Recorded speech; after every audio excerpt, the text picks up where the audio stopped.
Nempa kaseda monchuli makaba. Tuoneke ntwadi yema kesa mambata suyo. Bole moyo fumukudi mwana lwangu mona nkulu zokila ngemba ntiba subata ditando kya mukulu wa moyo kumbaka misambu kumukade ngemba kazolanga. Ocho gogo bwena kuma bwaki kadila. Sabo betomi mvumbi nyanga na mene monda nsemi. Betukona kembesa mama vita kipa.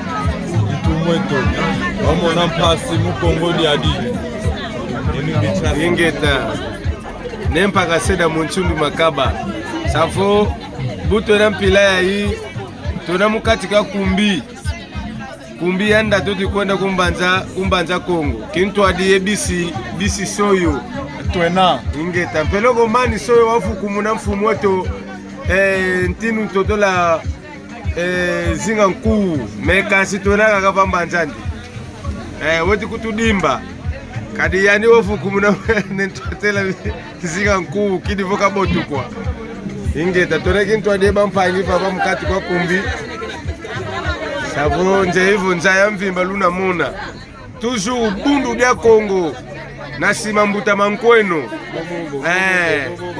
nasima mbuta mankweno kadi mbuta mankweno mvumbi wantete wamfumo tene mwanda semi ingeta